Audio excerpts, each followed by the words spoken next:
Inventing Anna, Ending Explained, and Review. Well, that was interesting. After around 10 hours worth of watching the show, the limited series based on a true story came to an end. And I thought I'd look a little deeper into the show and explain the ending and give my review. So, here is Inventing Anna, Ending Explained, and Review. Just to let you know, this video will contain spoilers. In this TV show, we saw its main narrative based on true events that actually occurred in real life. After learning all about Anna and the journey that she went on not only in her life, but since arriving in the US and ending up at the point of trial, we saw in the final episode the jury come back with their decision. We saw an uphill battle a lot of the time in the courtroom between Anna and Todd. A lot of their arguments would be based off of the freedom that was at stake for Anna, but also the emotion levels being so high. We saw the trial throughout the final episode, and it was something that I thought was great viewing. We see Todd freeze at a final moment and go against everything that he said to Anna. He said that he wouldn't jeopardize her name and show that she wasn't capable of achieving what she set out to. But you could see in his moment of reflection his mind change. I believe he chose to go down that route because at that point there was only one moment left that he could choose to fight. He did it because he genuinely cared about Anna and wanted the best for her. We see the care from when he's arguing with his wife and when he refuses to go on holiday outside of the courtroom. He genuinely cared for her, and I believe he would have walked away with regret if he never gave that closing statement that he did. He wanted to ensure that the jury had no belief behind the fact that she was capable of conning these people out of money. You see when they reconnect after he sat down that she understood why he did it.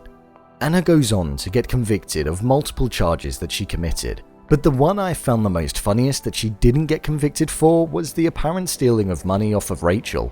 We saw Rachel get reimbursed for the money and that she was going to go on and make at least $600,000 off of the entertainment channels that she was going to go on and tell her story to. I did find that quite funny, although she was definitely done wrong in the sense that she was promised the money back from Anna. We see Anna get sentenced to 12 years in prison for the crimes that she committed.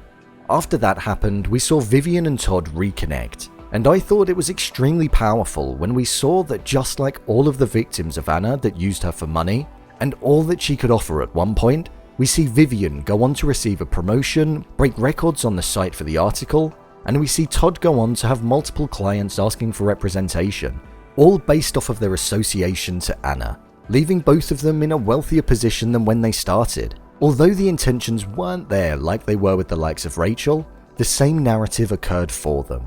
Anna just attracted this. They get there happily ever after with wealth and success, whilst Anna sits in a jail cell for the next few years. I thought the explanation of all of the characters in real life at the end was really interesting to see, and their choice of using Instagram photos and descriptions were extremely creative. The fact that Rachel's book went on to achieve the success that it did was interesting to see, and also the fact Todd went on to great success didn't surprise me. I was, however, surprised at the fact that Anna was released, but then just a mere month later she ended up back in custody. Personally, I thought this show was actually quite good. I think it told the story well, and I loved the intensity of getting the story out, the fight that Vivian had to reclaim her name in the journalism industry, and the narrative being shown in a clear way of how a young woman managed to lure the finance industry and many other powerful, wealthy people into a full sense of security and live a lifestyle that many people would dream of, all with money that she didn't even have.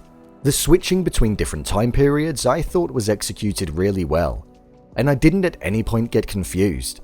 I think structuring it in a way that was focused on an individual's relationship with Anna every episode was something that I thought was a great idea and made the storytelling feel natural. I thought that Julia Garner was phenomenal.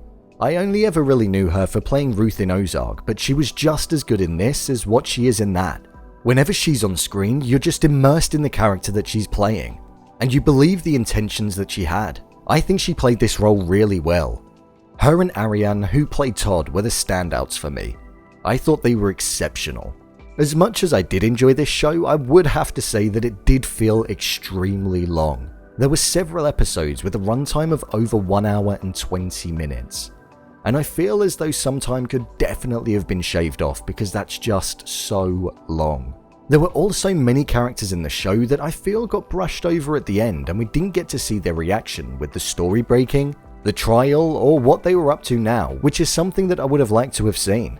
Overall, I think it was a good show and definitely worth a watch. What did you think? Did you enjoy it? Leave a comment down below, and don't forget to subscribe. I'll see you next time.